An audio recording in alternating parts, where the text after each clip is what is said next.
For the 24th, so I'll hereby call this meeting of the Mount Juliet Board of Commissioners to order. We do have a quorum present. I see 4 of the elected officials, and I know there's a 5th one somewhere. So we do have quorum here pursuant to City Code 620 and 210 to conduct our city business. With that, our next item on the agenda tonight is to set our agenda. Off the bat, we have 2 items pulled by the sponsor, which is 11.3, an ordinance on 11.3, and 11.2, the resolution that is being pulled by the sponsor on that. So we can strike those. I would also propose that we move our guests, to recognizing our guests, to directly behind approval of minutes. If there's no objection, I'll ask for a vote on that. Yes, ma'am. That we pull 8.4, 8.5, and 8.6 off the consent.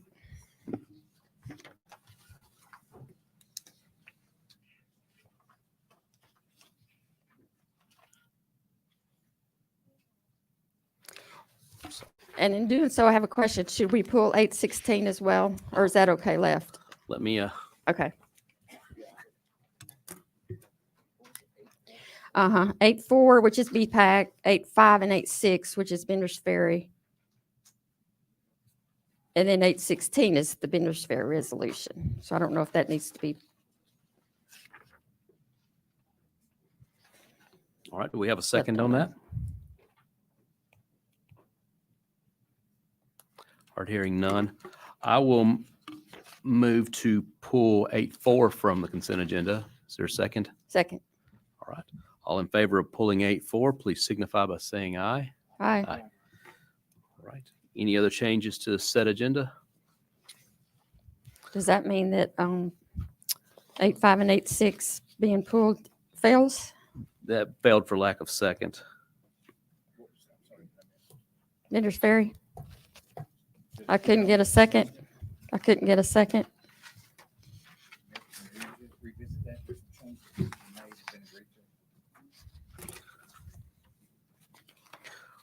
Well, we had a failed amendment for 8.4, 8.5, 8.6.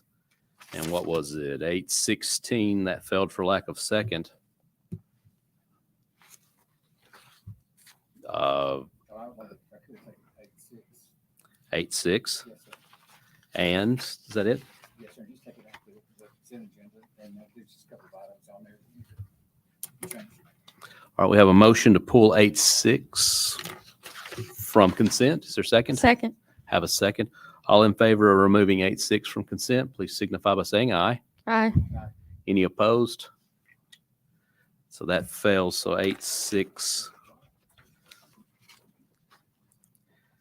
So with that, we're removing 8.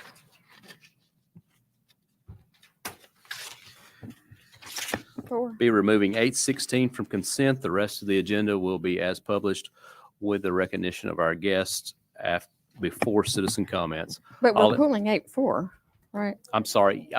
You are correct. 8.4. Okay. Pulling 8.4, the rest will stay as published with the removal of 11.3 and 11.2 under new business by the sponsor. We'll move our guests before citizen comments. All in favor of the changes to said agenda, please signify by saying aye. Aye. Any opposed? That carries. Our next item on the agenda is our invocation. I'd ask if our fire chief is here, if you would come. Sir, we have a special guest to do the pledge, but I'd ask you to do our invocation for us, please. I don't get to cut and pay, do it. If y'all would pray with me, please. Gracious Heavenly Father, we humbly ask your presence in this occasion tonight. We're grateful for the opportunity to glorify your name and continuing your work for your people. We ask your blessings on the people who have been called to lead the community in which we live, work, and play. Thank you for your many and abundant blessings. Thank you for life itself, for the measure of health, for the need to fulfill your callings, for sustenance, and for friendship. Thank you for the ability to be involved in useful work and for the honor of bearing appropriate responsibilities. Thank you as well for the freedom to embrace you. Grant these elected officials and city administrators with the will and courage to work in a spirit of brotherhood and respect.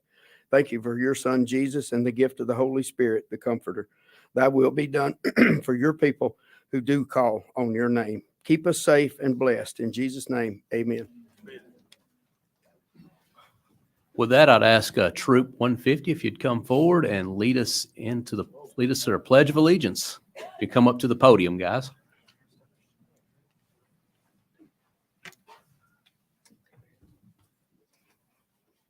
I pledge allegiance to the flag of the United States of America and to the republic for which it stands, one nation under God, indivisible, with liberty and justice for all.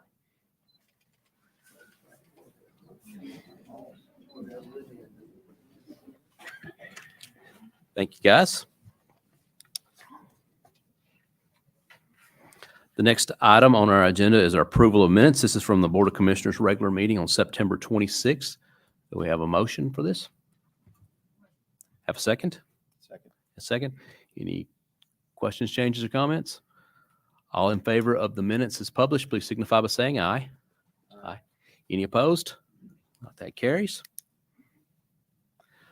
Next item, I'd like to bring our fire chief back, sir.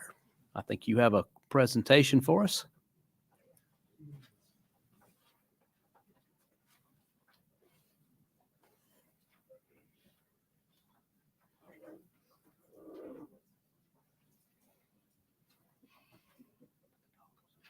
Captain Nolan, will you come up here with me, sir?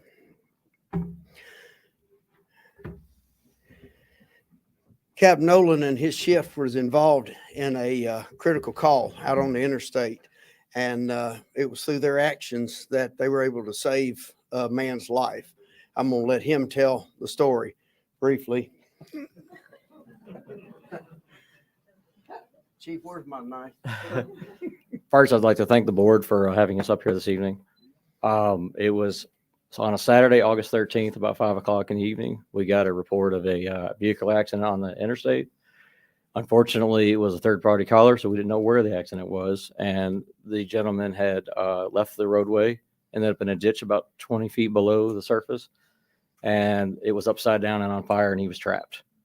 I was the first to arrive on scene with my engine crew coming behind me, and reported back to dispatch what was going on. And we immediately dispatched another engine crew just in case. But due to their efforts, they were able to put the fire out and get him out of the vehicle in time and pull him up. And then we got him onto the hospital. So I do want to recognize Engineer Talley, Engineer Tuggle, and Engineer Fox for their efforts that evening. But I do want to say it wasn't just us. It was a team effort, obviously, with the PD and dispatch. It would come together and worked as one to get this gentleman's life. So thank you once again for the award.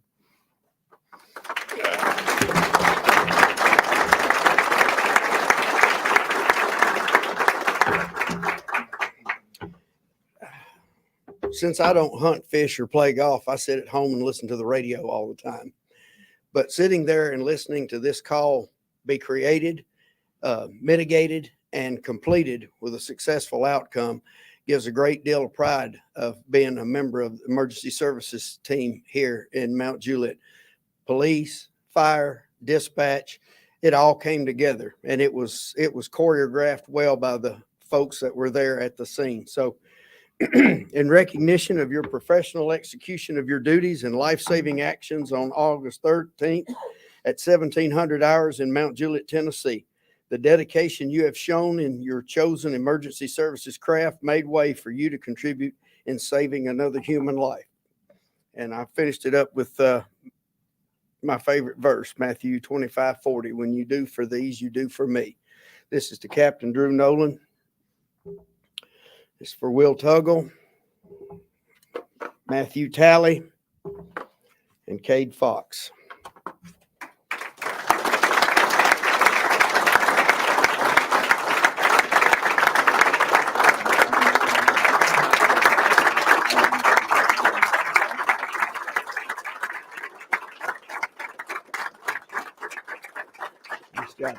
Good job.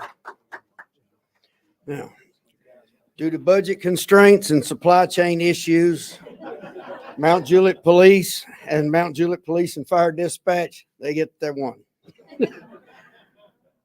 But the same is said for all those involved. For the PD units that were on the scene, Sergeant Chris Barth, Field Training Officer Michael Long, Officer Zach Kramer, and Officer Ben Gibbs. Dispatchers Justin Farrell, Devin Long, and DJ Center.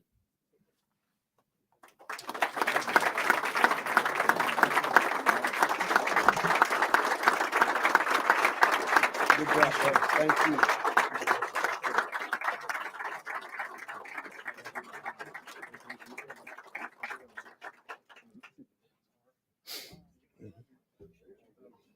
Nice job, brother. Thank you very much. And I want to echo Captain Nolan's gratitude to the Board of Commissioners. We've been able to do an awful lot with your aid and your support. So I appreciate each and every one of you and your stance on safety and your encouragement to not just my department, but to all of our departments as we take care of the folks here in Mount Juliet. Thank you.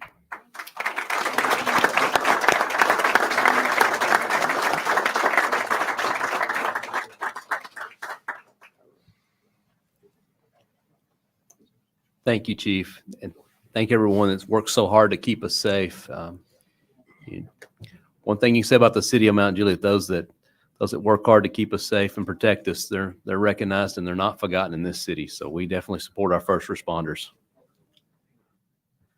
Next item tonight, we've got two groups of guys here, and I'm going to ask them to join us up here. So I want to ask the Green Hill, if you can come over here, and our Bears, Mount Juliet on this side. Just pull on in tight because we're gonna. Oh man, you come ready to roll. It's a lifesaver. So this rolled out or what? Here, going over this way. Just run it back behind Once us. y'all centered, right behind that Yeah. thing. So the beginning of football season, I'm looking online at all these schedules out here that we have because we have these schools and I'm trying to figure out, where can I go and where can I be to attend as many games as I can. So I got a spreadsheet. We're looking at all this stuff. And I look at one of these sites out here and it says Green Hill versus Mount Juliet. And it says Mayor's Cup. And I thought, what's a Mayor's Cup? And why don't I have one? I mean, they're going to be really disappointed when it's time to for coffee. Well, it's time to show up. So I did what anybody would do in my situation. I immediately texted Kenny Martin and said, Kenny, am I supposed to have a cup? I don't have a cup. Do they mean Mayor Hutto? There's no cup. So we put our heads together, got storming thinking about some things. Kenny knew the right people to reach out to. We found our folks with R&M Printing have agreed to sponsor this cup that we have here.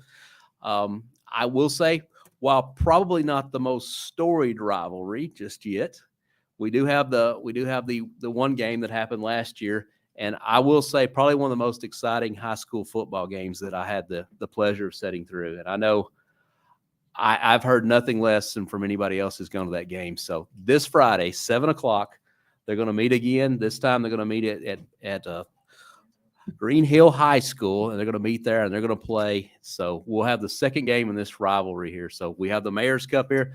The winning team is going to take this cup home, and as long as you keep winning, you get to keep it. So next year, got to show back up or the cup goes to the other side of town. So,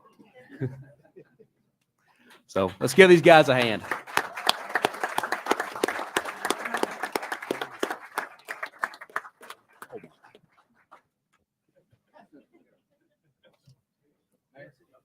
Yes.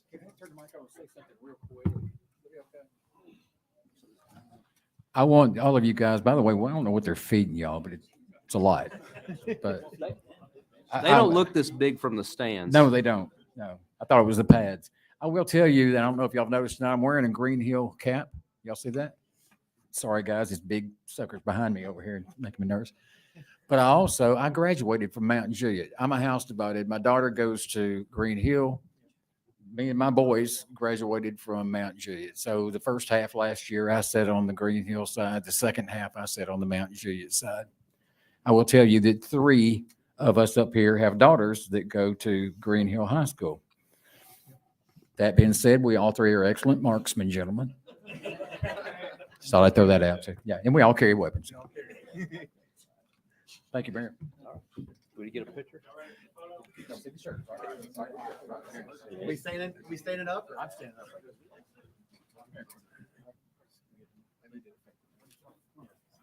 Here, you know what? Come on. Here, kneel down a little bit. Sit in a chair.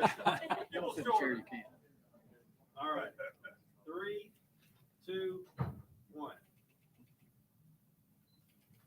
Good deal. Thank y'all. All right, thank you. Thank you, sir. All right.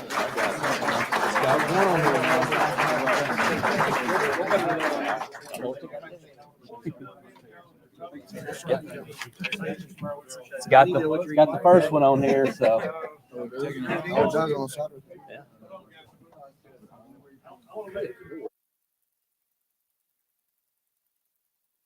Who's in our community now. I think we'd be remiss if we didn't give a shout out to their parents for raising these fine young men.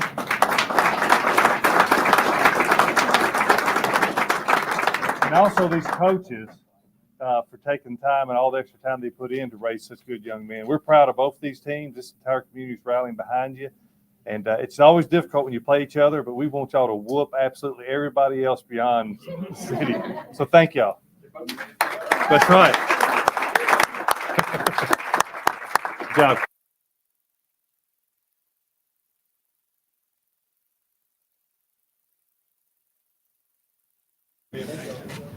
You know, the one thing I did not announce about this Friday's game is this is for the division here. This game will decide who wins the division. So no pressure.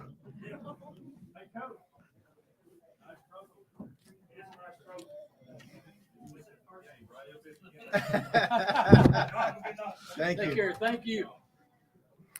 All right, our next item on the agenda, and Justin, you tell me if I missed anything, but next item on my agenda is citizen comments.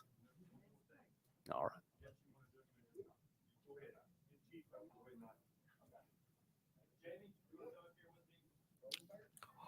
We have one more item. We want to take a moment to recognize Brian Benton and Trey Sui with the Benton Group, along with his family and little ones here as well. Not too long ago, they were able to donate some of their toys, some water toys, some jet skis to the fire department that we're going to use one day to hopefully don't have to use it, but one day to save lives if that's what it calls.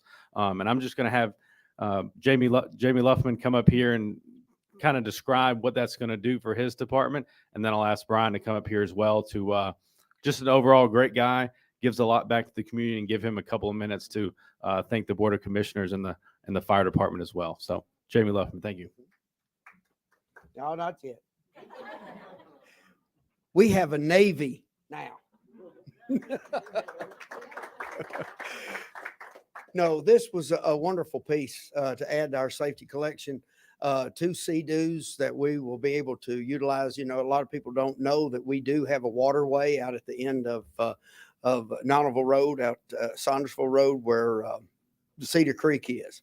And we have had on occasion the need to be able to access that waterway to do search and rescue and recovery. But we have a Zodiac boat now. We have the 2 jet skis.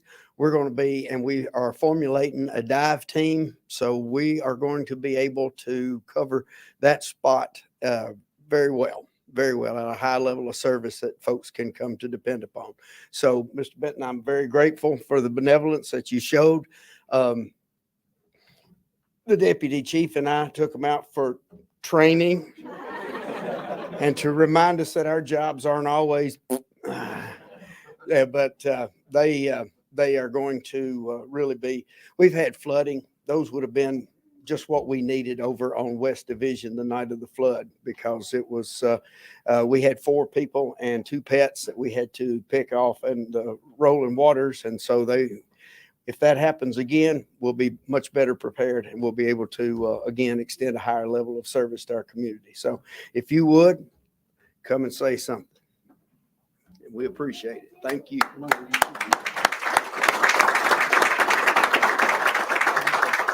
Yeah, I just want to say thank you. I moved here about 8 years ago from Memphis, Tennessee, and met Russell Parrish, and he convinced me to house shop out here in Mount Juliet. It felt like it was an eternity away from Davidson County, being new to the area, but landed on Nonaville Road, and we've called it home since. And I want to really just kind of thank you guys. I mean, a lot of what drove me to this city is the community, is the cleanliness of the city, the safety and security. Coming out of Memphis, obviously feeling safe was pretty important to me. We really weren't accustomed to that back home. And certainly now with a family, that became that much more important. So really just wanted to say thank you to you guys. This was an easy decision for us. And in this case, you know, with littles, we don't get to spend as much time on the lake as we once did. But we know the importance. The times we were out there, we saw a lot of situations where rescue was needed. And we know that, you know, that could be us one day. So we wanted to provide, you know, any additional services to you guys to make those things that much easier. To your point, you hope you never have to use them. But, you know, we wanted you to have the tools if the situation ever, you know, were to come up. So just wanted to tell you guys, thank you. Thank you to Kenny Martin and Justin. And thank you to the rest of you. I've not had the opportunity to meet all of you, Scott. We met here recently, but thank you to you, all of you, and I look forward to doing more with the city. Well, and Thank you. Spencer's very excited to see where his CD went.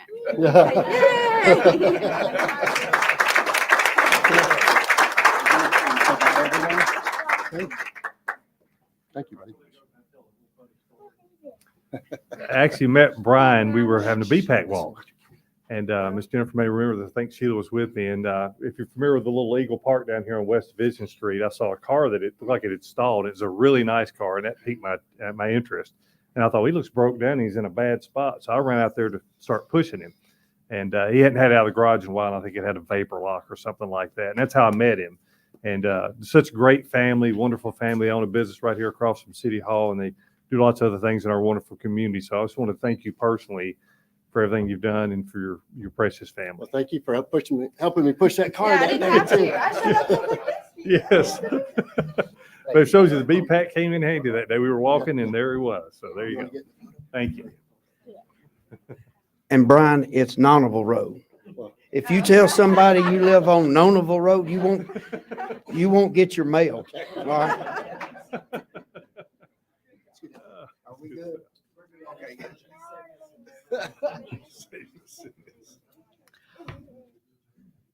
All right, our next item on the agenda is citizen comments. If you would like to make a comment or address the Board of Commissioners, unlike the Planning Commission, we don't take comments at the particular items, but if you would like to address the Board of Commissioners, I want to open the floor up. We'd ask you that you come and keep your remarks pertaining to individual items and not so much about people themselves. But if your comments do become abusive in any way, we reserve the right to terminate comments. We can't answer questions from the floor necessarily, but if you'll come forward with your name and address, we'll recognize you for 3 minutes. And while they're coming in, I see some people standing. There are a few open seats if you want to. Getting no takers on citizen comments, so we will close citizen comments and move to commissioner comments and reports. And with that, I'll recognize Commissioner Hefner. Thank you, Mayor. Just want to, first of all, thank everybody for coming out this evening. We got a full house. It's good to see a packed house here at BOC. Normally it's fully packed at planning commissions, but sometimes we don't get quite the same turnout here. But so I do appreciate everybody coming out.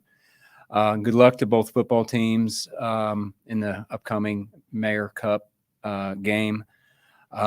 It's been busy. It's been nearly, I don't know, we skipped a meeting because of the holidays. I've been quite busy. Had a really good meeting at Susan Lynn's office, Representative Susan Lynn with the Commissioner of TDOT. It was quite insightful. It was not the outcome that I was hoping for, and the meeting was specific to the Central Pike interchange and the timing on that. We got a long ways to go. So I'm hopeful that it's going to come sooner rather than later. But what we're hearing, we're looking at anywhere from 8 to 10 years, which is unfortunate. So hopefully we'll see some movement soon. Also met with Wilson County Director Jeff Luttrell today and several members of the county commission. I called the meeting. I've got a lot of projects coming in District 3, a lot of residential projects. And even though we often talk about infrastructure, making sure the infrastructure, which we tend to focus on roads and EMS services, sometimes we overlook the school aspect of our infrastructure because it is a big part of the city. So I needed to have a conversation and just at least get some visibility into where the school board was with regard to, in the county, with regard to our current state of the union. Wilson County School Board's been in the news recently.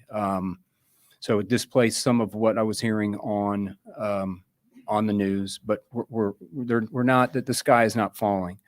With respect to future planning, we just need to make sure we're communicating with the school board and we're being very mindful of where they are in their land acquisitions and as they continue to rebuild 2 schools that were damaged by the tornado. Grove Reserve, I think I say this just about every board meeting.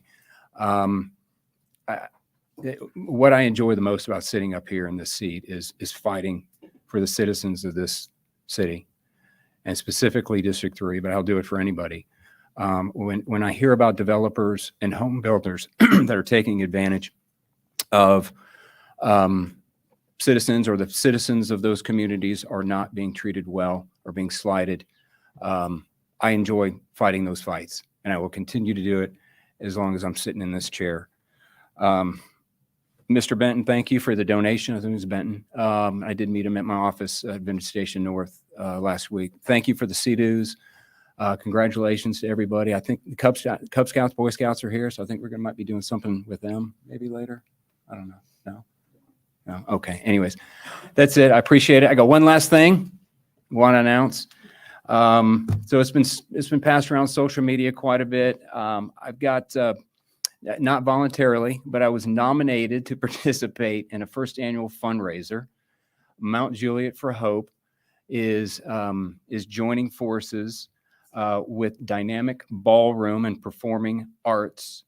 And what they're doing is we are having our first annual Dancing with the Stars Mount Juliet version. So go ahead, laugh. So it is the date. It's Saturday, November 12th. I know it should be on your monitors, a QR code. There's tickets available. There's tables available. They're going quickly, so I don't even know if there's any left, but please go to Mount Juliet for Hope, mjforhope.org.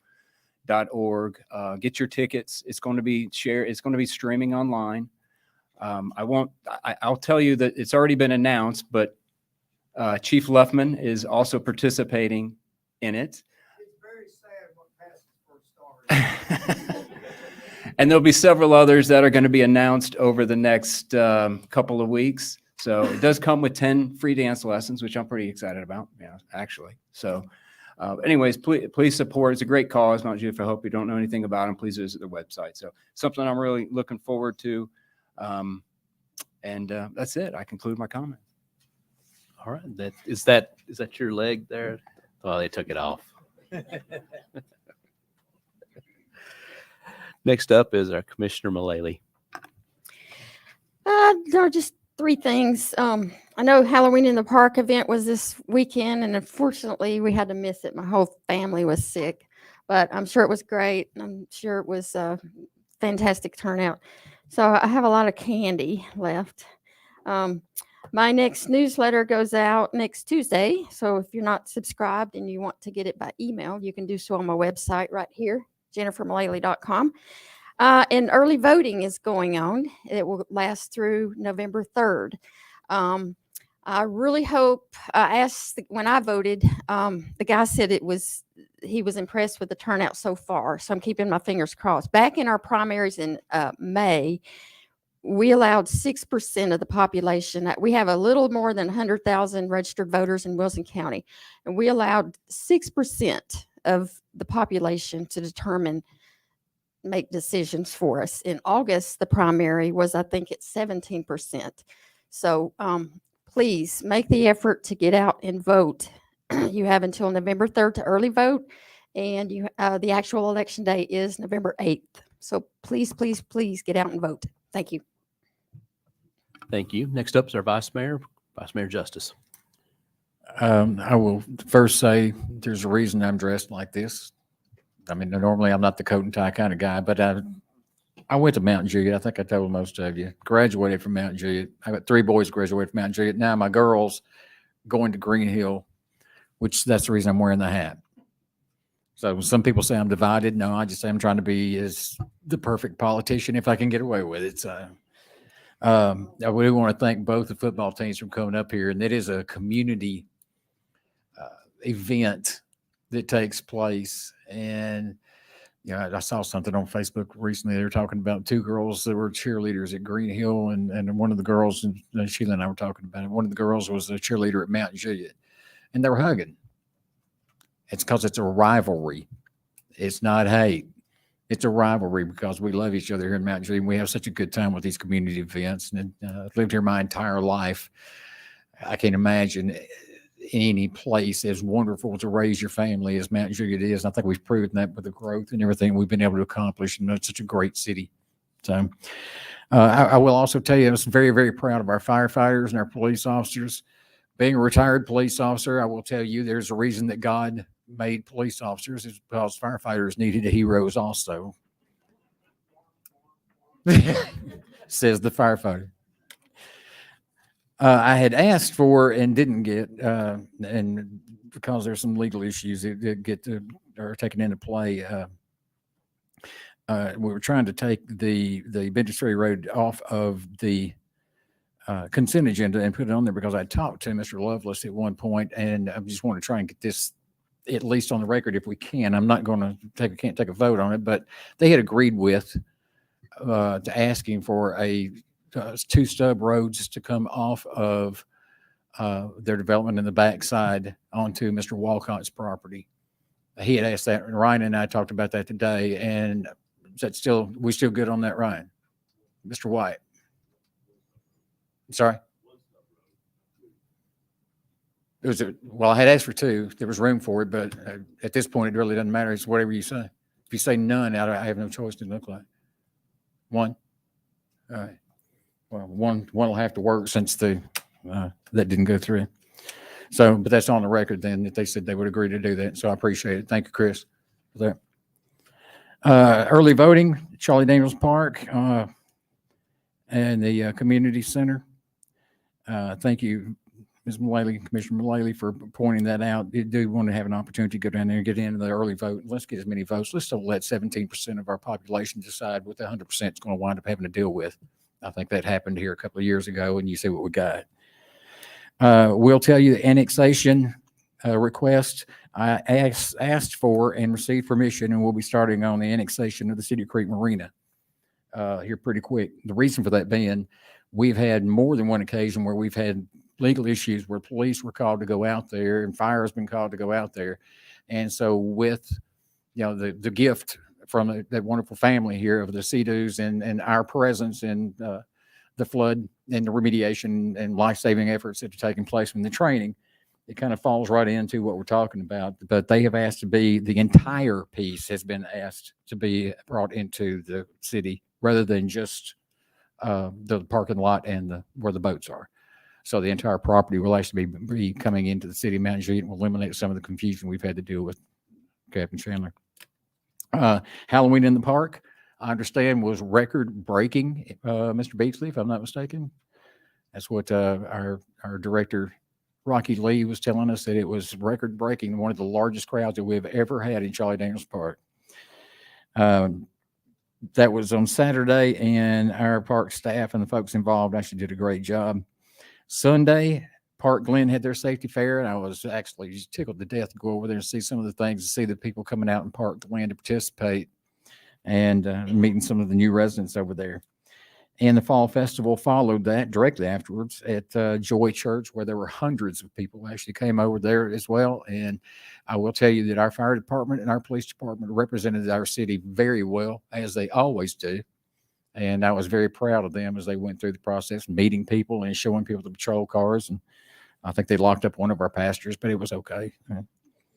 I want to thank Commissioner Hefner also for joining us on Friday to go over and working out some issues remaining in the Groves Reserve development over there and some pending issues, hopefully that we can avoid with the Bradshaw Farms project that they're beginning now, I think, to start working through. So thank you, Commissioner Hefner. And I believe, Mayor, that's going to conclude. It's a bunch, but Thank you, sir. thank you. Commissioner Trevette? Thank you, Mayor. There we go. Thank you, Mayor.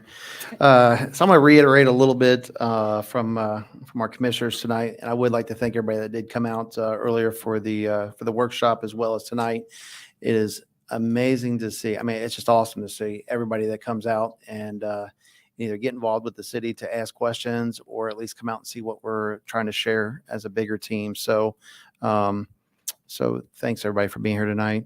The fall break, I'll tell you, I was able to go out and do a little bit of vacation time with my family. Kind of to reiterate with what our vice mayor stated, I do have one daughter that's at Green Hills High School and one daughter that's in the middle school, Mount Juliet, and one with Green Hills. So it is a little rivalry, excuse me, for. Please stop, Vice Mayor. I'm gonna have to call him out. He does that to me every time. So I'm gonna call him out publicly to please stop disrupting me in my 5 minutes. I think we got enough people here tonight that everybody's gonna, recognize that. Okay, so Halloween in the parks. Great job to the parks team. Did a great job this week. It's always great to see our family and friends coming out to celebrate just another event that our city puts off. So thank you. The Mount Juliet Police Department, great job this week for, I guess being at the right place at the right time with some of these folks that come into our city to try to break, the law. I love to see, these reports that we get. It's just always nice to be able to see that we capture the bad guys, put them where they belong. The Mount Juliet Fire Department, congratulations on all the awards tonight. And thank you guys for all that you guys do in protecting our city. And then the Mount Juliet Green Hills and Mount Juliet High School, I think if anything, as they were standing here tonight watching all of this, hopefully they learned a little bit about local government. I tell you, there's not enough, I guess, classes, I would say, back when I was in high school that really taught about local government. And I wish we had more of that in our schools.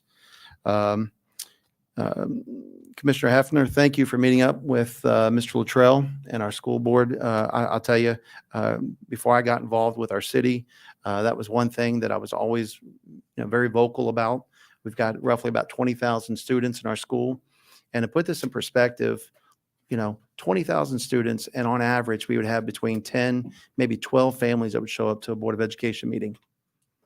I just want everybody that's listening here tonight and also in this room, if you have students, whether if you have anything that you want to talk about, as you're here tonight, listening about what's going on with our city, do the same thing for our schools. After COVID, I know it woke up a few families, to try and get more involved with our Board of Education as well as our schools.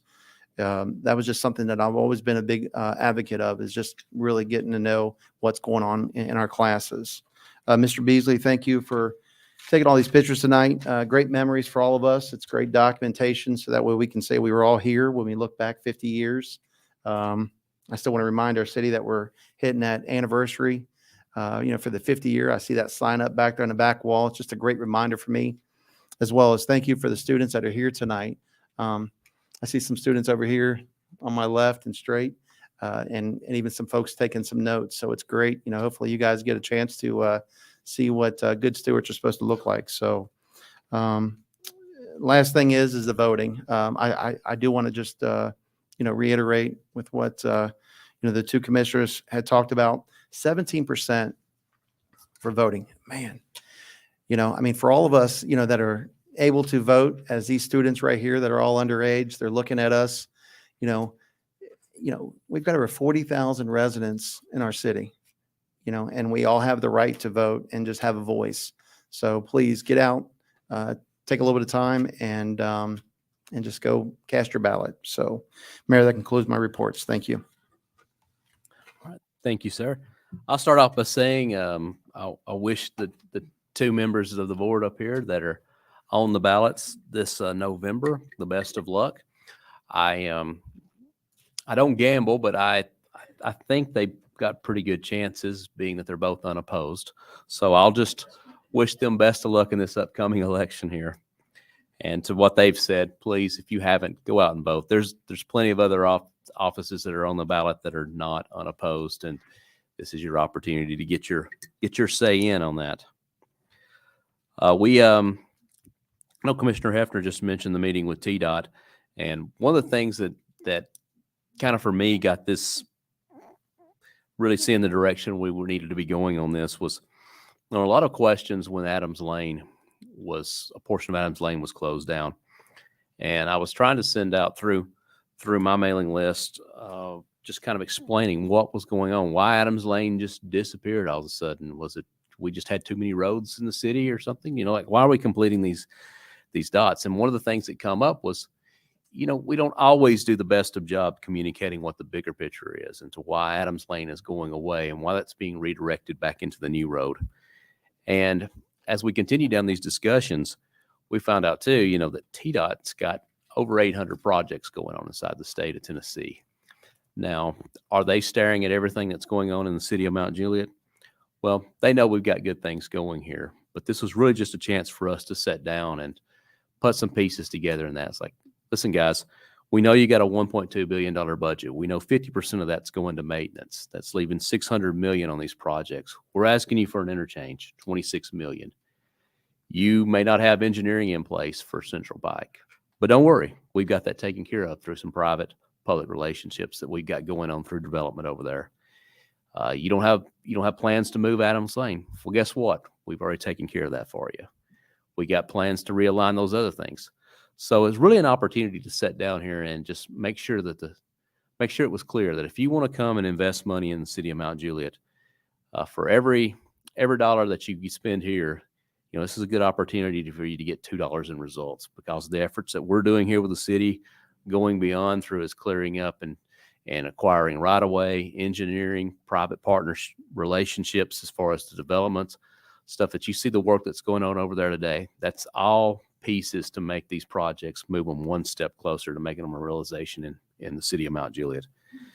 So with that, I'll add, you see them sitting around the room here. We got Troop 150. They were kind enough to ask me to come out Monday night.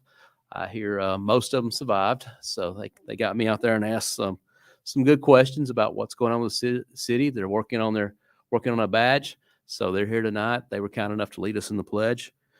Halloween in the park was a great success. I mean, there were people everywhere. I mean, I was trying to get in, and it was backed up to Sonic just trying to get in there. So there's a lot of people in this city that need a sugar high, and they got it that day. And I know the vice mayor mentioned Park Glen, the safety meeting or safety event that they had over there. That's just awesome when you start seeing these communities come together and organize. It's a great way to get out. We've all been through that period where we've all been asked to stay home and quarantine every time. So it's great to get out there and see your neighbors and start meeting people. Our police department did a wonderful job Friday with Coffee with a Cop. The turnout there, again, was great. One other thing, we already saw the presentation for the Mayor's Cup, and that's going to be this Friday. This is the second time these two teams have met. And, last year's game, it looked like everybody in the city of Mount Juliet was there. I know that's not possible, but it was a crowd there. And that's quite possibly one of the best high school games I think I've ever seen. And I think everybody that was there is going to agree that was a great game. And we're talking about comebacks with seconds left on it. These guys get out there and they play their hearts out. So we talked a little bit about the cup, and it was just one of those things. It turns out it's a common theme when two rivals play in the city that they call it the Mayor's Cup. But we didn't know. It's our first time to have two high schools in our city limits. So on last item, I don't always talk about my family, but I've got a daughter also at Green Hill High School, and they've got a play coming on. Sense and Sensibility. They're on Thursday night, Saturday, and Sunday. They got 3 plays, and that theater department does a wonderful job. So if you're looking for something to do on those nights, they would love to see you out there. They've worked really hard on this play, and they continue to put out some great programs. So I just asked you, if you're looking for something to do, consider going out there and seeing some good entertainment. And with that, we'll recognize our city manager, Kenny Martin. Thank you, Mayor. Thank you, Vice Mayor, Commissioners, and those in attendance tonight and those watching at home. I think what you're seeing tonight is small town government at its best, or small town quality of life at its best. If you got here at 5 o'clock, we've been going since 5 with a workshop. And these scouts got here probably 6, maybe somewhere in there. And I want to thank the scout leaders and these parents of these fine scouts, because there's a lot of things that scouts touch in our community. Eagle Park is one of them down here on West Division Street. But these scouts got here early tonight. Discipline is apparently one of the things they teach them, because they've been most patient to go through all this other government work that we went through tonight. So I just want to thank them. That's why we got them sitting up here, is because we work for them and they're the future of our community. So thank you to everybody that's come out tonight. That makes me feel good.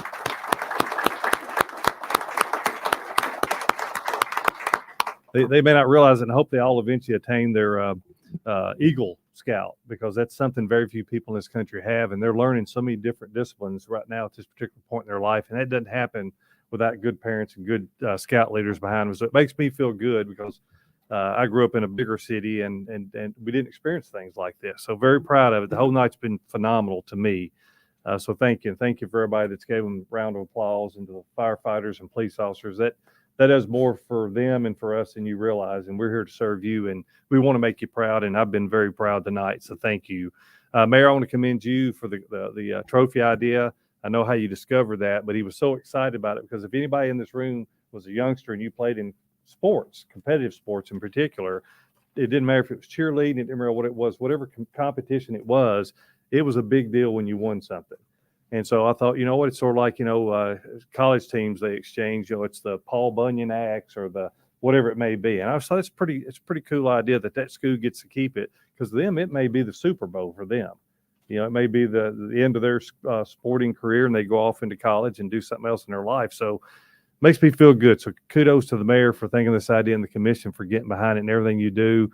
Kudos to the parks crew for the job they did this weekend. I'd never in my 33 years of the city seen every parking lot full, including the Mount Juliet Middle School parking lot, front, back, sides, Sonic, you name it was all full. So that speaks volumes. And if you've never been to Halloween in the Park, you got to go, because you want to see the cutest bunch of kids ever, and a bunch of proud mamas and daddies. Go to that. And then last but not least, Mayor, because I know we're on a tight schedule, shop local. Please shop your mom and pop businesses in the city limits of Mount Juliet. We've had a couple of closures recently, and I think most everybody on the commission's followed up with these folks. It takes a lot to spend hundreds of thousands of dollars to open a business and hope somebody comes and patronizes you. And when that finally doesn't happen, you want to love on these people for taking that chance on you. So please shop locally and support your mom and pop businesses. And Mayor, that concludes my report. Thank you, sir. I had one other item here. I was handed a note to mention, and I wrote it at the bottom, so I missed it. But we're here to say we are aware of the social media, the stuff that's going on social media that's being said about the possibility of Costco coming to community. We are working diligently to do everything we can to secure that, the best interest of our city. But, just stay tuned. There's more to come on that. The city's working hard on your behalf. So we'll just say that. I know there's a lot of rumors out there and stuff floating around. I think it's fair to say everybody up here on this board has been contacted about stuff, and we're not at liberty to disclose everything, but at the same time, we are working hard on your behalf here. So with that, we'll move into the business portion of our agenda.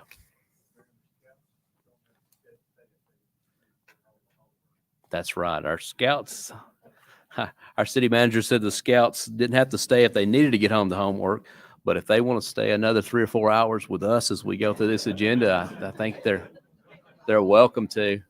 I don't know about the troop leaders on that. I can I can see that they definitely want to go through each and every one of these agenda items with us. I know. All right, with that, we'll move into our business portion. This is our unfinished business consent. I'll start with 8.1, an ordinance to rezone the property located at 380 Nonneville Road, map 53, parcel 56, from single-family residential RS40 to office professional services. 8.2, an ordinance amending the final master development plan for the Providence Central Plan unit development and authorize a variance to increase the maximum size of the wall signage for Rooms to Go retail store. 8.3, an ordinance to rezone approximately 16.72 acres of property on Pleasant Grove Road, map 76, parcel 40, from RS40 to RS20 to commercial mixed use plan unit development, CMU PUD, and amend the preliminary master development plan for the villages at Pleasant Grove. 8.5, an ordinance to annex into the corporate boundaries of the city of Mount Juliet approximately 160.96 acres at 770 Bender's Ferry Road, map 49, parcel 69, 69.02, 69.0C3, and 69.09, and located within the city's urban growth boundary. 8.6, an ordinance to rezone approximately 160.96 acres of property located at 771 Bender's Ferry Road, being map 49, parcel 69, 69.02, 69.03, and 69.09 in the city of Mount Juliet, Wilson County, Tennessee, from Wilson County R1 to single-family residential RS20 plan unit development, RS20 PUD, and adopt the preliminary master development plan for the Bender's Ferry PUD. 8.7, an ordinance for a major amendment to the preliminary master development plan, PMDP, for the Thompson Point Plan Unit Development PUD being located at A2844 Curd Road, map 54, parcel 73, 81, and 82.02 in the city of Mount Juliet, Wilson County, Tennessee. And 8.8, an ordinance to annex into the corporate boundaries of the city of Mount Juliet approximately 0.7 acres property known as the Kennedy property at 1367 South Rutland Road, map 96, parcel part of 13.09, and located within the city's urban growth boundary. And 8.9, an ordinance to rezone the property located at 1367 South Rutland Road, map 96, parcel PO 13.09, from single-family residential RS40 to single-family residential RS30. 8.10, an ordinance to amend Part B of the Unified Development Code of the City of Mount Juliet, Tennessee, known as the Zoning Regulations, Ordinance 2001 and 29, adopted October 8, 2001, as amended by modifying Article 6 Commercial District Regulations Supplemental Design Provisions, Section 6, 104.1, Mixed Use Development Standards. And 8.11, an ordinance to amend the land use plan for a portion of the property known as Project Jolene, located along Golden Bear Gateway and Athletes Way, map 78, part of parcel 10.17, from Business Development Center Impact Zone to Thoroughfare Commercial. And 8.12, an ordinance of the City of Mount Juliet to amend the Mount Juliet City Codes, Chapter 4, Alcoholic Beverages, Section 462, 1, on-premise consumption beer permit, issuance requirements to change requirement number of seats to 40, and Section 462, 1 and 3, remove the references to beer permits issued prior to June 17, 2002. 8.13, an ordinance to amend the fiscal year 2022-2023 budget ordinance 2022-32 to accept insurance proceeds and appropriate the funds for the replacement of police vehicle. 8.14, an ordinance to amend the fiscal year 2022-2023 budget ordinance 2022-32 to accept a grant from Operation Lightshine and appropriate funds for a detective and vehicle for the Mount Juliet Police Department. And 8.15, an ordinance to amend fiscal year 2022-2023 budget ordinance 2022-32 to appropriate funds for the purchase of an ambulance and equipment for EMS department. 8.16, a resolution adopting a plan of services for the property known at Bender's Ferry, located at 711 Bender's Ferry Road, map 49, parcel 69, 69.02, 69.03, and 69.09 in Wilson County, Tennessee, located within the city's urban growth boundary. And 817, a resolution to adopt a plan of services for a portion of the property known as the Kennedy property located at 1367 South Rutland Road, map 96, PO parcel 13.09 in Wilson County, Tennessee, located within the city's urban growth boundary. Okay. Is there a motion? Oh, I got a motion. Second. I was like, if this dies for a lack of a motion in second. Ooh, I think Okay, we have a lot of things on the table on the consent agenda. Vice Mayor. You had mentioned there was the option in there for an amendment. Is that correct? Did you have a proposal for one of the items? I did. It was one that they had already agreed to, but if we could amend it and codify it, I would be comfortable with that. Sure. What number was that? 585, I believe. And what's your proposed amendment? Just to that at the in the development that there would be a stub road. I had asked for 2, but they're saying that I think probably 1 is what they're asking for. And since they were willing to work with me on that, thank you, by the way. I just want to ask for that 1 stub road to be attached to just a dead end to the Walcott property. Okay. What was the name of the property? Walcott. Walcott. Yes, sir. Okay. All right. Is there a second on that? We have a second. Got an amendment to 85 to amend a stub road to dead end on the Walcott property. Correct. Yes, Oh. sir. Kevin Walcott. All right. There were also some issues that Mr. Barlow had brought up in an email that needed to be codified and that have not been prior to this. Well, I don't know how that let's works. capture this one first. Okay. Is there any comments on this amendment? All in favor of the amendment, please signify by saying aye. Aye. Any opposed? All right, that's once amended. Vice Mayor? I haven't got those in front of me. I think Mr. Barlow was here if he needed to address those. If he doesn't, then it's not necessary and we'll move along. But I think the consensus was they were addressed. okay, if they were, that's fine. Okay. And I'm seeing our city attorney giving us a yelp. Okay. That's a legally binding yelp, I guess. That's a little scary in itself, I think. Commissioner Mullally? This issue is about the gate because there was no actual motion made at first reading, just only discussion about the emergency gate. So not sure how this works since it didn't get pulled from consent. Can we still, like you did make, okay. I would like to motion that the emergency access gate be put in, that not be a full access. Let me put you on pause just a second. Uh-huh. Which item? 8.5? Oh, sorry, 8.6. 8.6? Would that be 8.5 or 8.6? I think it was discussed on 8.5 last time. 8.5 is the annexation. Right. 8.6 is the rezone. Yep. Well, it was 8.5, but I think we need to manage it to 8.6.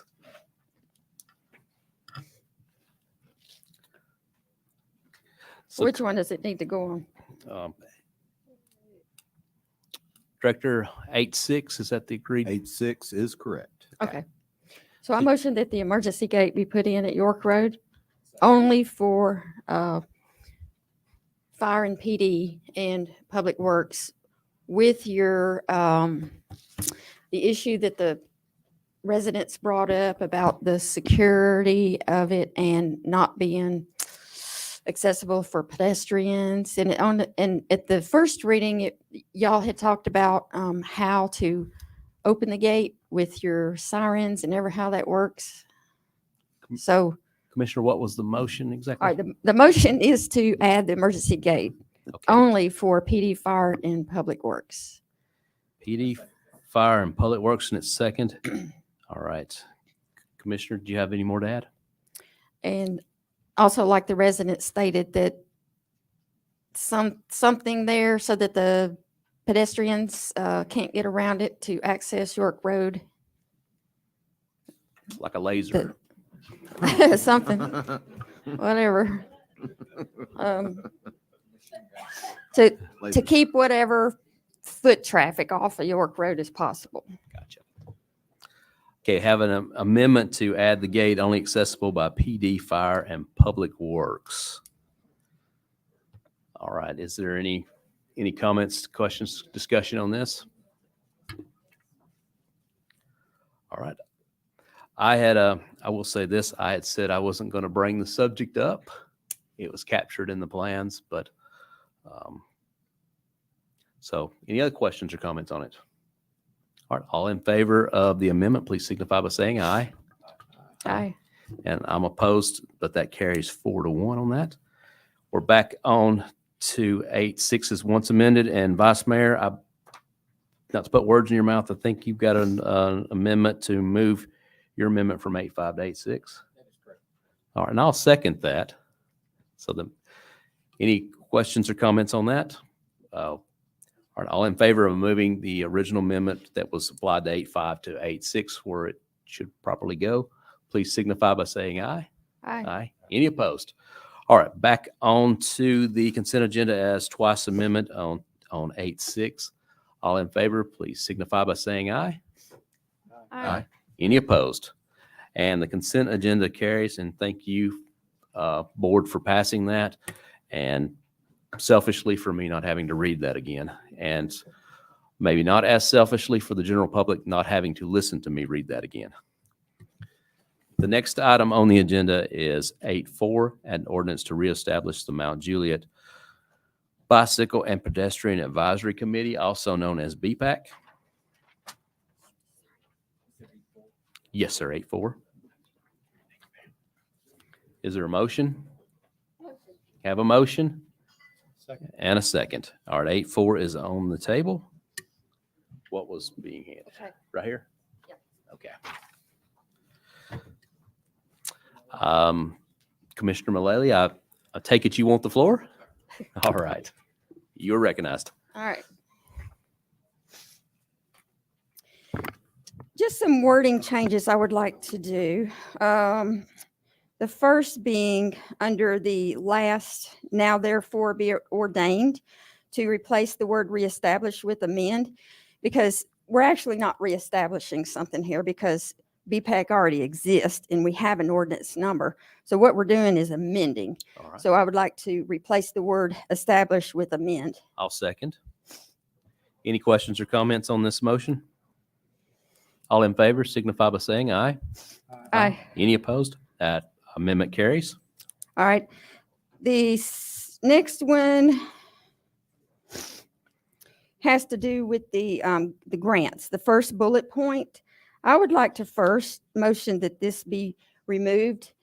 And if you look at what I've just sent you, I just gave you copies of, you can see a list of all the grant opportunities that we would miss out on if we have that cap put on there. And then also included the Woodridge Place sidewalks and the Elsie Patton school program. Mm-hmm. Those were two also.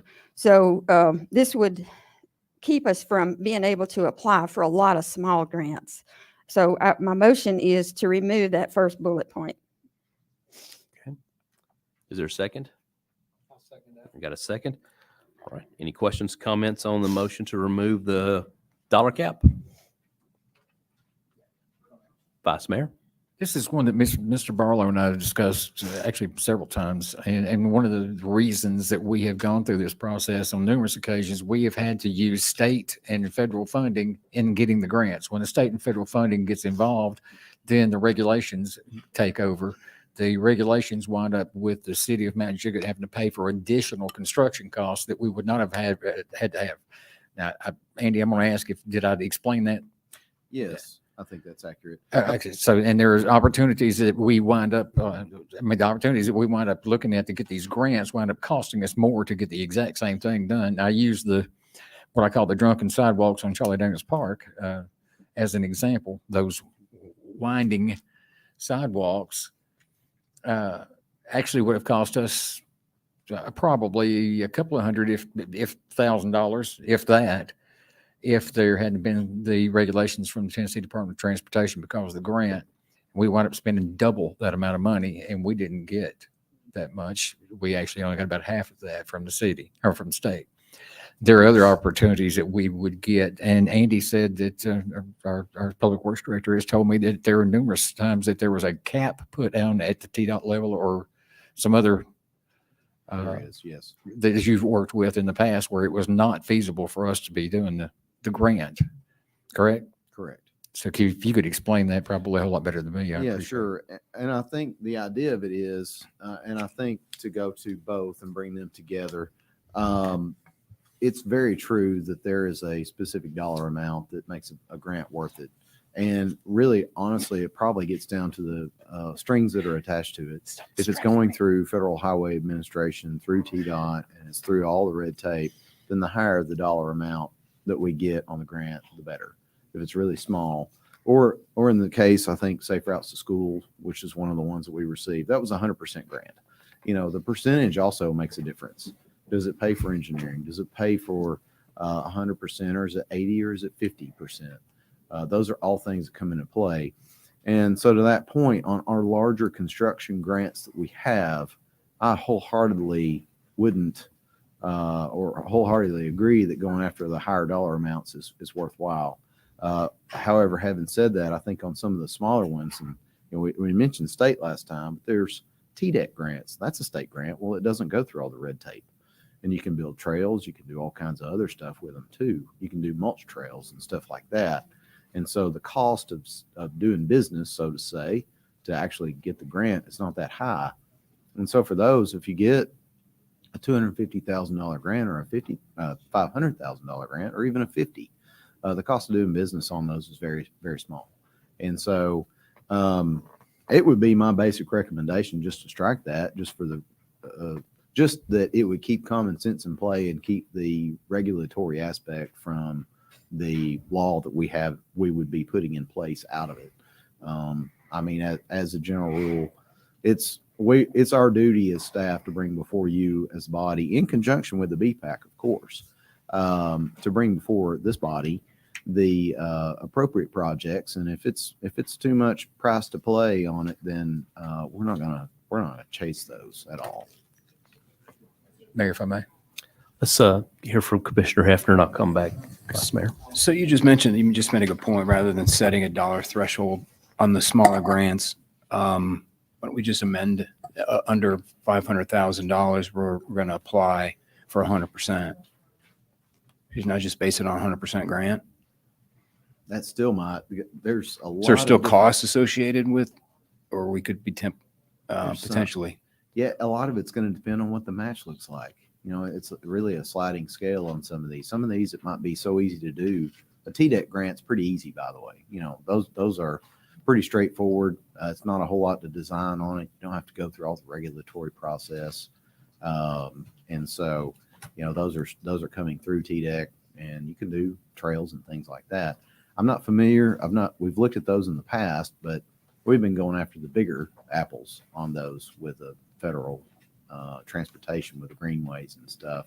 So we haven't pursued those as much in recent past. So what you're saying, so even on a 100% grant where the city, I'm assuming that means the city's not contributing any Yeah, money on towards anything that's 100%, but why would we not want to pursue those if the city's not? I mean, to me, it just sounds like free money. It's going to Free just, money, we just yeah. apply for it and we're not on the hook, so to speak, for any contributions. Yeah, I would be concerned if there was a situation where, hey, it's 100% grant. It's maybe a $50,000 grant, but then we come up with something and we say, all right, well, it's a $75,000 project and we build it. Where we might have our own money in there, but the grant's 100%, but we might have our own money. That's a gray area that you can get into. I think it's honestly just better just to strike it because there's so many gray areas. And I think that's one of those things that we have discussion on that. You mean strike the $500,000? Yeah, just strike the money cap altogether. And So just open it up to. yeah, I think, if anything, I think the idea of it, and maybe I don't know how you capture this in the ordinance, or even if you do, but pursue grants that are financially beneficial to the city of Mount Juliet. I mean, that's maybe another way to put it. Who's going to determine that? Who's going to determine that? I think that would be staff. It would be in conjunction with the BPAC, but ultimately that's our responsibility as staff. If me working with Dana on a grant, and it looks like to do a project, it's going to cost us $100,000. We get a grant, it's going to cost us $2 million, and the grant's only $50,000, then that's not beneficial. So I think for us, in our perspective, we're only going to do things that are fiscally responsible for the city and save us money. Yeah, just use common sense and look in the best interest of the city. So when it comes back to the board, because we'd have to Right. sign off on these things, you just make the recommendation at that point. Yeah, I think so. The juice ain't worth the squeeze. Yeah, and for every grant that we go after, we're asking for a resolution of support. Yeah. And in those kinds of situations, I think that's where we look at each application and look and see. And I think there's a question, and when we get the grant, or even before we get the grant, ask the question, what's the fiscal requirement there? We have to do that with budget ordinance. What's the fiscal requirement for the 5-year period? So we can still apply for the grant, Yeah. but we have to vote on the resolution to accept the funds. To accept. Well, we actually do resolutions of support before we submit. Before it's submitted. Mhm. Okay. That's correct. Yeah, I think typically they want to know that if they award it to us, we're going to go through with it. Yeah. If they don't require it, honestly, it's the best process. It puts you in the best position to win. Vice Mayor?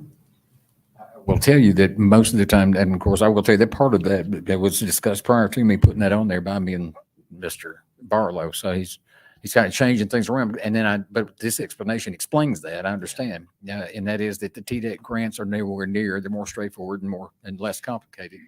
It seems like, once again, the TDOT grant and the TDOT process becomes a part of the complication, as is most everything that we endure in our city. Comes down to TDOT and its bureaucracy. So I have no problem taking that off. As long as it has to go through us prior to them applying for the grant, because there is certain parts of that. And so actually, some of those grants will be requested by them that there's a resolution attached to the grant. Some of them don't require that, but I want to make sure that if anything that comes in here, we know that the city has and knows what our financial obligation is prior to that grant being applied for.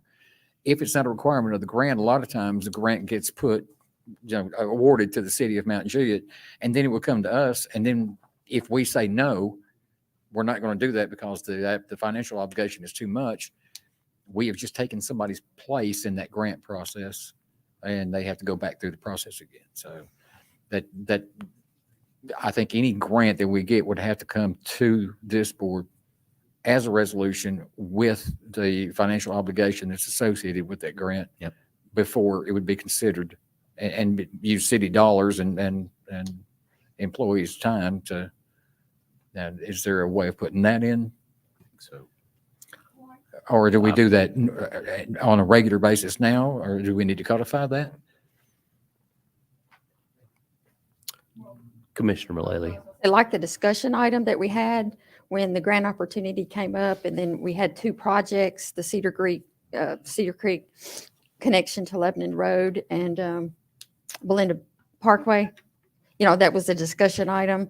And then Public Works needed a consent, a direction, whether or not to proceed with applying for it or not. I don't remember that. It was a discussion item at the end of. It was a discussion item, but it was not a resolution, right? Is that what No, you're it saying? was only discussion because Public Works needed to know if they should spend the time and the effort. Okay, what I'm asking for is a resolution in that case. That followed suit, I believe. yeah, honestly, I think Yeah. it's a standard procedure for us to bring it. Is for it a codified resolution anywhere? anyway. Would be my question. I don't see any problem codifying it because we do it anyway. All right. Well, why don't we do this? We're on the amendment to strike right now. So we close that. and then come back and then Yes. address the other Sure. piece. Okay. Is there any other comments on the amendment to strike that language? All right. All in favor of striking the language regarding the totals for the grant pursuant, please signify by saying aye. Aye. Any opposed? Okay, that is removed. Okay. Commissioner Mullally? Just minor, the third bullet point, actually, I'm sorry, the second bullet point where it says the mayor shall, after the comma where it says one, with each, replace the word each with one, and then the word one, replace it with each, so that it reads with one pick coming from each of the 4 city commission districts. There was confusion during BPAC about that, so that just clears up confusion. I'll second. Any other questions or comments on those? Vice Mayor? Oh, I'm curious what the confusion was. Well, the way it read, the BPAC discussion was, it sounded like with each pick coming from one of the, so it kind of made it sound like each pick can come from one district. It didn't sound like each individual district. So they requested that wording be changed so that that's cleared up. I Any mean, questions or it comments? sounds tedious, but All right, all in favor of the change, please signify by saying aye. aye. Aye. Any opposed? That has been changed. You think anybody else? Commissioner Mullally? All right, the third bullet point, I'm going to motion to strike this all together because we do not need 11 voting members. It's just the bottom line. We don't need them. I know they're volunteers. It's just another level of bureaucracy we just don't need. We have 9. It's sufficient. It works. So I motion to strike the whole bullet point. I'll second removing 10 and 11 members, 10 and 11, so back to 9. I'll make that second what I'm trying to say. Questions or comments? All right, all in favor of striking the 2 additional members, please signify by saying aye. Aye. Any opposed? All right. Was that a nay? Okay, so that passes 3-2. All right. Just two other little minor things. Just to see if anybody else have Oh, sorry. anything. All right, Commissioner Mullally. Okay. There are 3 other places where that says members that should say voting members. And so everywhere else that says all members, it should say voting members. I'll second. Questions or comments on changing members to voting members? All in favor, signify by saying aye. Aye. Any opposed? That carries. All right, one last thing at the last bullet point where it says these changes shall take effect. The sentence underneath that where it says any openings, after it says shall be appointed, should be changed to say nominated, because we nominate and then it comes to the board for a vote to be appointed. To be appointed. And then, so that's one.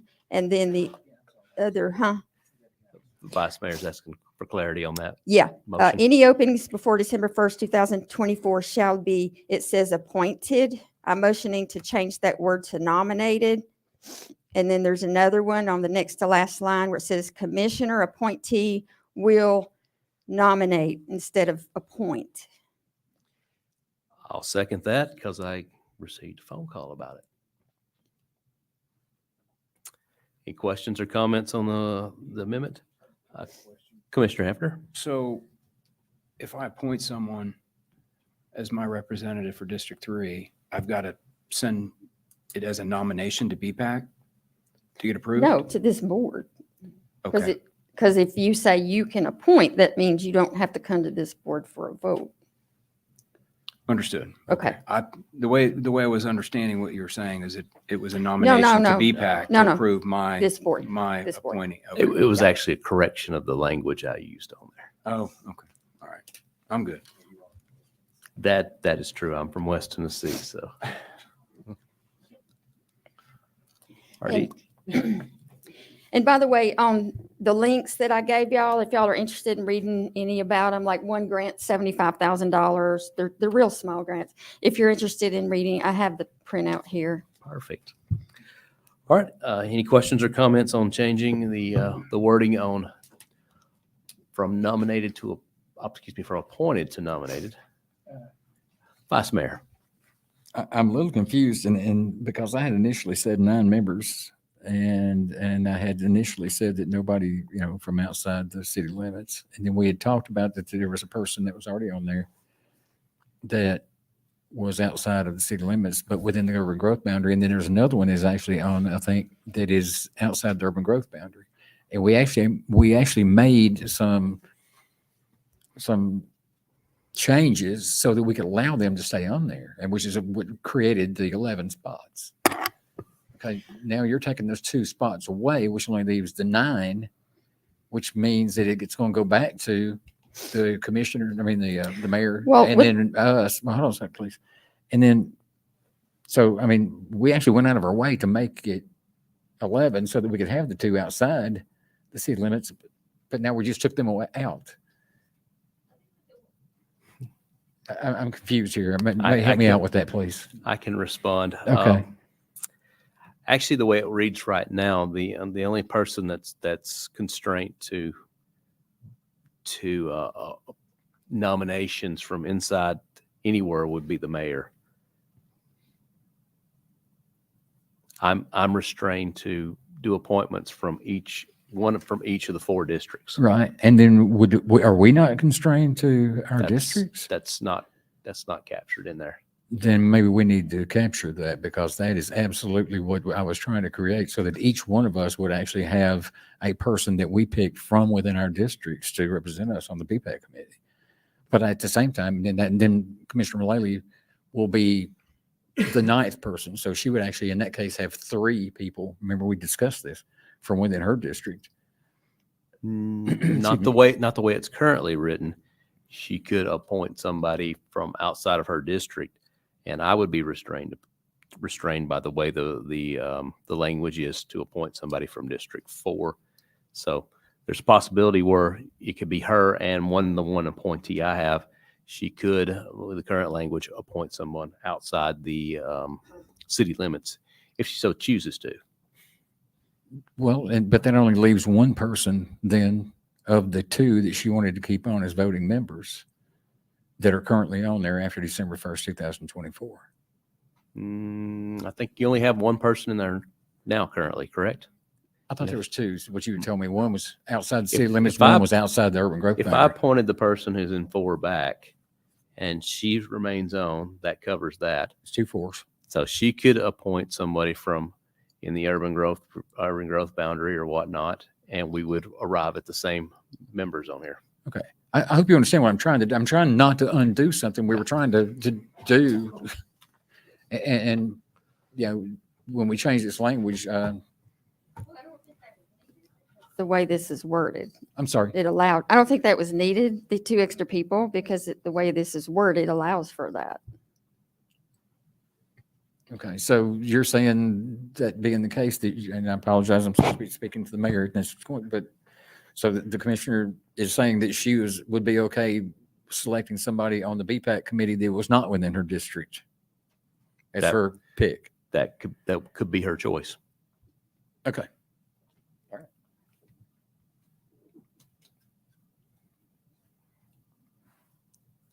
Any questions or comments, discussions? I would also, Yeah, we got the dollar amount, I think, to deal with. that's what I was just fixing to say. I was going to say we're amended 5 times. So Okay. do you have a motion to make it a sweet 6? I would ask that a resolution be presented and approved by the Board of Commissioners on grants.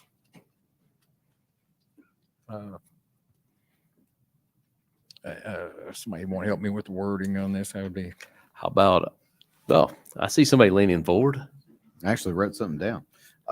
Said, how about this? Yeah. Grants recommended by the BPAC shall be approved. I don't know if you say approved, via resolution of the BOC prior to submittal. That was what, that was That was exact it. wording. You just read my mind. And Absolutely. I'm gonna John. second that. Yeah. It's just All right. right there. Perfect. I'll type that out and send it to Sheila.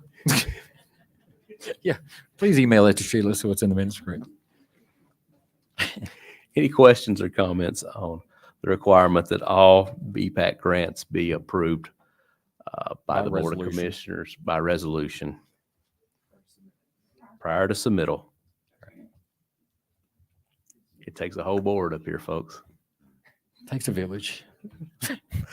All right, all in favor of the amendment, please signify by saying aye. Any opposed? That carries. Now we're back on 8-4 as 6 times amended. Do I hear a 7? All right, any discussion on this before the final vote? All right, all in favor of 8-4 as amended 6 times, please signify by saying aye. Aye. Aye. Any opposed? Ladies and gentlemen, 8-4 is adopted. Yay. We lost all the crowd. I Lost me. I think the crowd slowly fell asleep. Well, we have concluded our, well, no, we have not. We've got one item left, maybe 2. Oh, we have 2 items on unfinished business left. We have 9A, an ordinance to amend the land use plan for the property located at 191 Second Avenue South, map 73L, Group B, parcel 18, from town center and parks and greenways to low-density residential. Is there a motion? I'll make a motion. Is there a second? Got a second. The item's on the floor. Questions or comments on this? No? Vice Mayor? Yeah, I will be abstaining from the vote on this. I was involved with the family when they did the real estate transaction on that, and that's, I don't think it's appropriate at this point for me to be voting on it. Okay, and we'll capture that. I did not, I will say this was never mentioned when we did this transaction, so it was not anything that came up prior to. It's understandable. Probably I'm losing my voice is why. So Do you want to repeat that, or I can't. or I will? I can. I was sum just it up. telling him, I was involved with the family. The family that owned that property was the Page family, who was formerly a District 2 commissioner and a lifelong resident here. And so I was involved in that transaction when they did that. You know, there was not anything that was planned out for this change or anything during that time. It was just a straight transaction. But I still don't feel comfortable voting on it just because I know how the general public can be. I'm not going to get involved in all that. So. Yeah, it doesn't sound like you're required to, but just No, I mean, it's all this abundance of happened caution. prior, I mean, after the fact. So Yeah. That's my choice, and I'm going to, yes, correct. Yeah. Our city attorney, not on the microphone, but did confirm our vice mayor is not required to abstain, but he's just offered an explanation as to why he will be. So on 9A, any other questions or comments on that? Commissioner Mullally. I guess the lady left, but she was alluding to something. And I would just like to know. Anyway, not. Okay. Yeah, No, I don't have anything. some things are best left alluded to. All right. All right, all in favor of 9A, please signify by saying aye. Any opposed? And we have one abstention, so that is 4-0-1. That passes today. And then we have 9B, an ordinance to rezone the property located at 191 Second Avenue South, map 73L, Group B, parcel 18, from residential single family to RS 40 to residential single family RS 30. I'll make a motion. Is there a second? Got a second. Any questions or comments on this? All in favor, please signify by saying aye. Aye. No. Any opposed? Any abstentions? And that carries.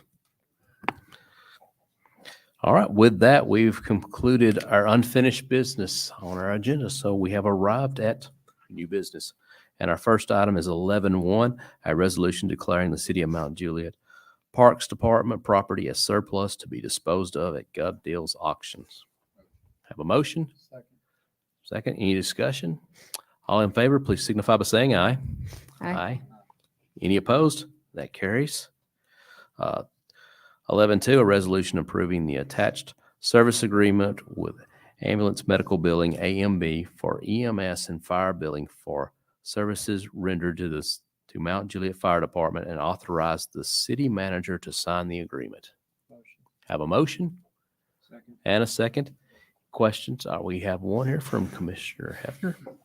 I did go through it, but I didn't go into detail. What's the term on this agreement? Is it a 3-year? 3 year. We term? negotiate after the first year, the cost. Okay, so no evergreens? No. Okay, is there any term for convenience Nope, just if there's a default, based on those material? Yeah, provisions in okay, it, breach. correct. Okay, all right. I'm good. All right. Any other questions or comments? All in favor of 11.2, please signify by saying aye. Aye. Any opposed? And that carries as well. Next item is 11.4.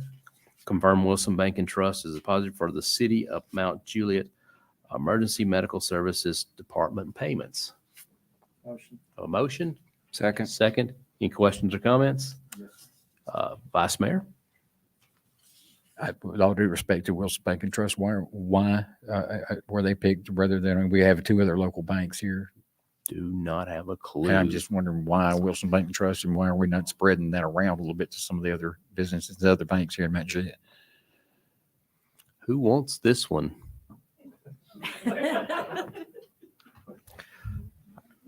Mayor, we've used Wilson Bank and Trust for many, many years, have a great relationship with them. They've always done a great job for us. And so we just continued with Wilson Bank and Trust.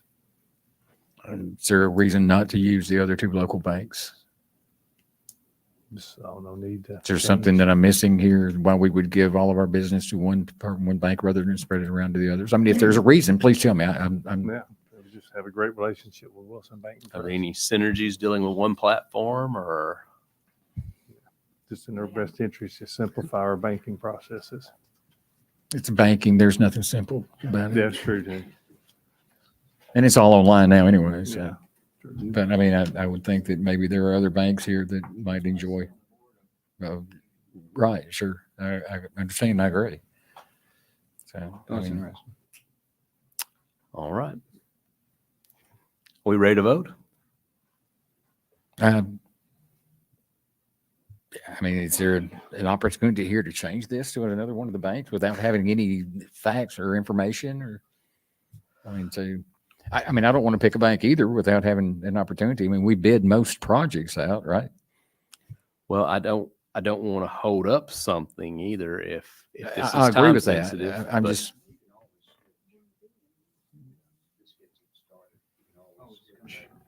Is this a resolution? This is a resolution. Yeah, it's a resolution. Yeah, I mean, I've done this before where we go in and say, oh, we'll pass it this way, and then we'll turn around and get the resolution to change. Yeah. It's not biddable.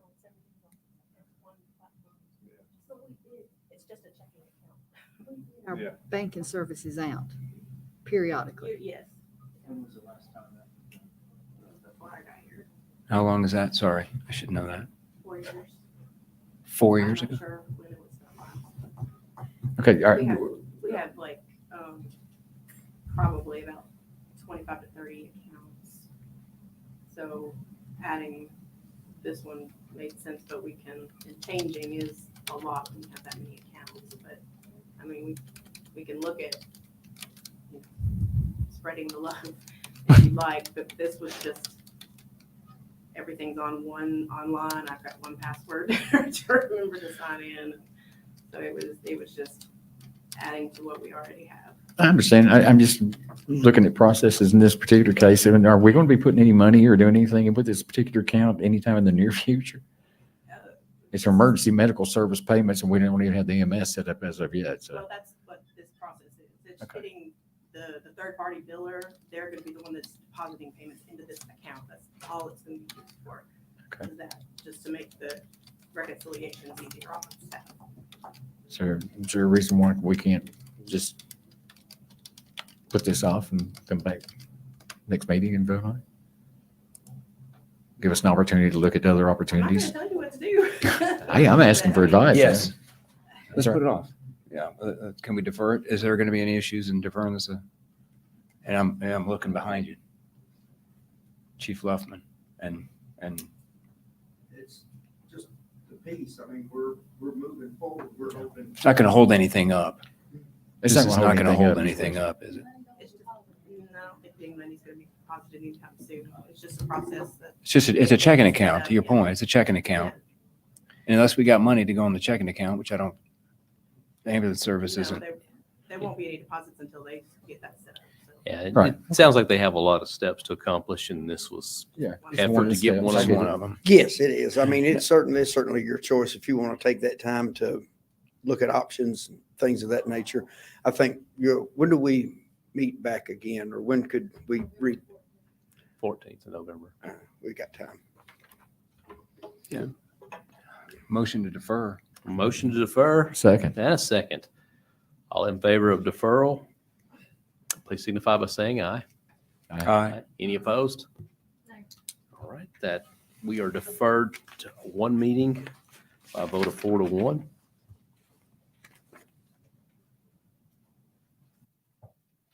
Next item is 11.5, a resolution approving attachment to the master agreement between the City of Mount Juliet, Tennessee and Waste Water Services LLC for the Creekside Drive Interceptor and the Mount Vernon Gravity Connector Replacement Project, and authorize the mayor to sign the agreement. Have a motion and a second. Questions or comments on this? All right, all in favor, please signify by saying aye. Aye. Any opposed? This one carries as well.